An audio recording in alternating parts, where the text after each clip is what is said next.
کہ باہر ٹینشن چل رہی ہے، باہر ٹینس صورتحال ہے، بھارت نے حملہ کیا ہے اور اس کے بعد پاکستان نے بھی حملہ کیا ہے، یہ ساری سچویشن سے وہ آگاہ تھے۔ نمبر 1 تو یہ چیز آ گئی۔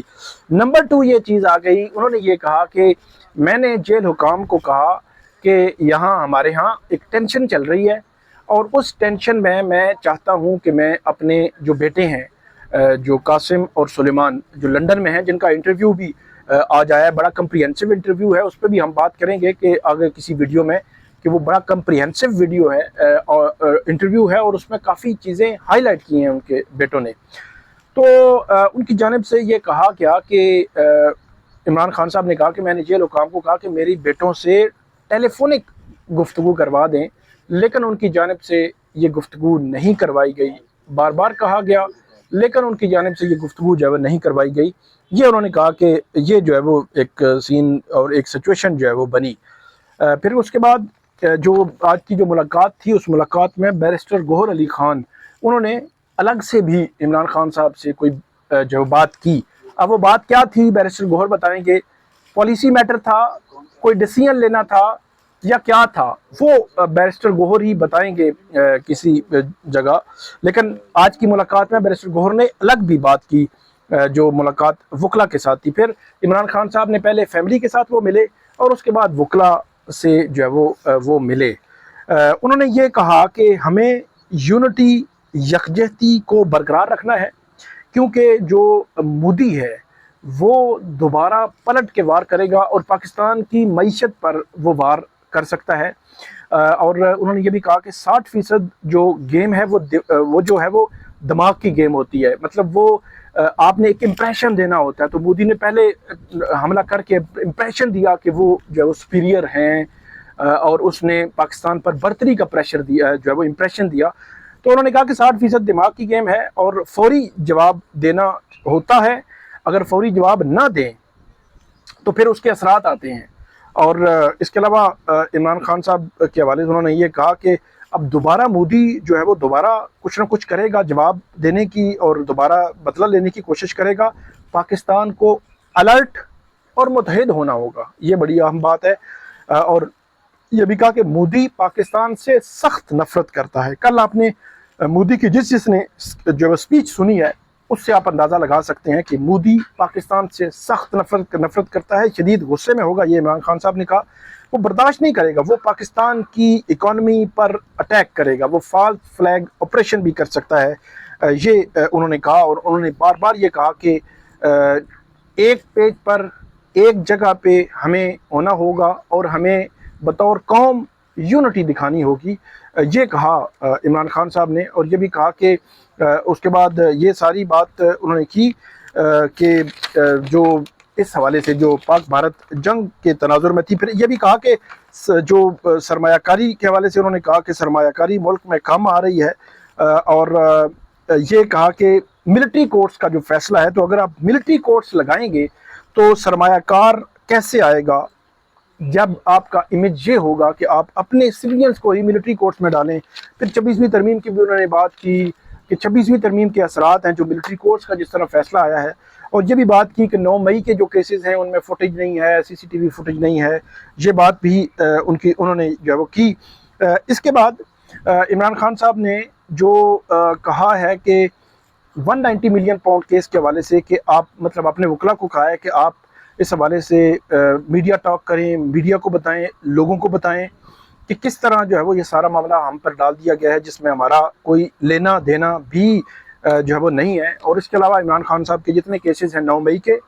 190 ملین پاؤنڈ کیس، توشہ خانہ، GHQ حملہ کیس، تمام کیسز کے حوالے سے عمران خان صاحب کو اس حوالے سے تفصیلات ان کے سامنے جو ہے وہ رکھی گئیں، اور یہ کہا گیا کہ عمران خان صاحب نے ہائی لائٹ کرنے کا کہا، اور یہ کہا کہ ان کے کیسز کیوں نہیں چل رہے، اس معاملے کو بھی ہائی لائٹ جو ہے وہ کیا جائے، کیوں جو ہے وہ ان کیسز کو روکا گیا ہے، اس معاملے کو بھی جو ہے وہ ہائی لائٹ کیا جائے۔ اس کے علاوہ عمران خان صاحب نے جنید اکبر صاحب کے حوالے سے کہا کہ انہوں نے کہا کہ میں نے کبھی یہ نہیں کہا کہ جو پبلک اکاؤنٹس کمیٹی ہے اس سے جو ہے وہ ان کو الگ کر دیا جائے۔ انہوں نے کہا کہ میں نے یہ کہا اور میری خواہش ہے کہ جو ہماری موومنٹ ہے، جو عمران خان صاحب کی رہائی کی موومنٹ ہے، اس موومنٹ کو بہت ضرورت ہے۔ انہوں نے کہا کہ اب جنید اکبر پر یہ ہے کہ وہ اگر تو جو موومنٹ چلانی ہے یا بطور خیبر پختونخوا کے صدر کے، اور ساتھ وہ پبلک اکاؤنٹس کمیٹی کی چیئرمین شپ بھی رکھ سکتے ہیں، دونوں چلا سکتے ہیں تو وہ چلا لے۔ انہوں نے کہا کہ یہ معاملہ میں نے جنید اکبر پر چھوڑ دیا ہے کہ وہ اب اس میں کیا کریں گے، جنید اکبر جو ہے، لیکن انہوں نے کہا کہ میری نظر یہ ہے کہ جو موومنٹ ہے وہ چلنی چاہیے، اور اگر جنید اکبر دونوں کام کر سکتے ہیں تو وہ اچھی بات ہے، اور وہ پہلے بھی اچھا اور بہتر کام جو ہے وہ کر رہے ہیں۔ انہوں نے کہا کہ علیمہ خان کو بھی، عمران خان صاحب نے کہا کہ میں نے یہ جو ہے وہ میسج دیا ہے، اور انہوں نے کہا کہ جو آرگنائز کرنے والا جو معاملہ ہے وہ بھی بڑا لازم اور وہ بھی بڑا ضروری ہے۔ پھر الیکشن کمیشن کے باہر احتجاج، جو سکندر سلطان راجہ ہے اس کے خلاف احتجاج کی بات عمران خان صاحب نے کی۔ آج کی جو ملاقات تھی اس میں وہ نارمل تھے، جس طرح پہلے ملاقات ہوتی ہے، کوئی ایسی ٹینس سچویشن جو ہے وہ جو بتایا جاتا ہے ذرائع کا، کوئی نہیں تھی۔ اس کے علاوہ الائنس کے بات ہوئی مولانا سے، تو انہوں نے کہا کہ کسی الائنس کی ضرورت نہیں ہے، 90% عوام جو ہے وہ اس بڑی پولیٹیکل پارٹی کے ساتھ ہے، اور مولانا کے پاس اسٹریٹ پاور ہے یہ کہا جاتا ہے۔ انہوں نے کہا کہ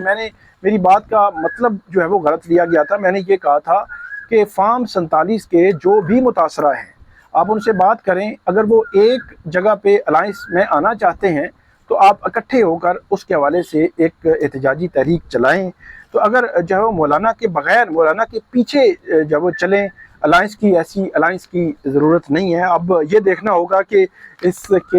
سے کیا مولانا سے الائنس والا معاملہ ختم ہو گیا یا کوئی اس میں کوئی چیز جو ہے وہ رہ گئی ہے۔ اور یہ کہا گیا ہے عمران خان صاحب کی جانب سے کہ جو فارم 47 کے متاثرین ہیں، جو فارم 47 والی حکومت کے یا الیکشن میں ریگنگ کے، تو ان کو آپ اکٹھا کر کے اس حوالے سے آپ الائنس جو ہے وہ بنا سکتے ہیں۔ تو یہ ملاقاتیں ہوئی ہیں،